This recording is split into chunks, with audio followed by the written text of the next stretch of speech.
On today's video, I'm going to share my custom Framemeister profiles for the Super Nintendo using RGB Scart cables. First, you'll need an original Super Nintendo. The smaller, redesigned system, released in 1997, does not output RGB without modification. I'm also using an RGB Scart cable wired for composite sync, rather than sync on composite. Going this route means you do not need any type of sync stripper, and you will have a clean video signal free of any checkerboarding. Quality RGB Scart cables can be purchased from web stores like retrogamingcables.co.uk and eBay sellers like Retro Console Accessories.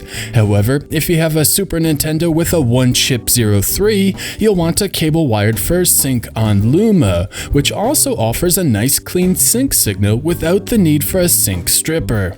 It's also worth noting the Framemeister comes with a JP21 mini-DIN SCART adapter, meaning you'll either want a JP21 SCART cable or a European SCART cable with a Euro mini-DIN adapter. Before we get started, let me also get a few things out of the way. First, as of this video, the most recent version of the Framemeister firmware is 2.03a, so I am going to assume you are using this firmware. Next, you should reset all of your settings by going to Data Reset from the Framemeister menu. This should reset everything to their default values, but won't change any of your previously saved profiles. Next, I'm going to offer 3 different profiles, beginning with 2 1080p profiles and then a 720p profile. Now, I do have some personal preferences, including a 1:1 pixel ratio over a 4:3 aspect ratio. I also prefer perfect integer scaling, which means some compromises will be made. First up is a 1080p 5x scale. This will crop off the tops and bottoms of the game image, but will give us perfectly even rows of pixels. So with that, here are my 1080p 5x settings.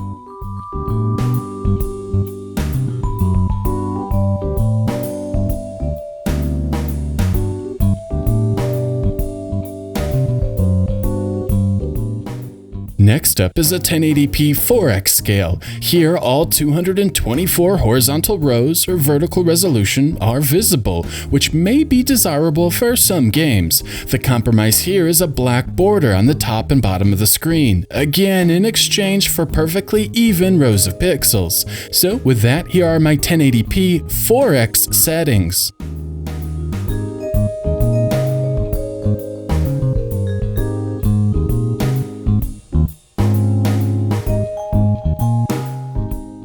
Last, let's move on to my 720p profile. This may be useful if your television only supports 720p resolutions. If you're like me and can only capture 60 frames per second video at 720p, and of course, 720p is preferable if you're a scanline aficionado. Again, this is a 720p 3x scale. Here, all 224 horizontal rows or vertical resolution are visible.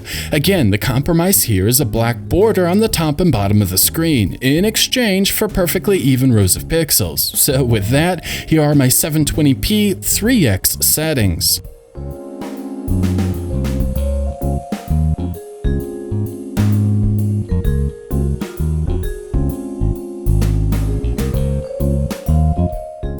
One of the Framemeister's strong points are its handling of 240p content, and these settings should give you a near emulation experience on the big screen.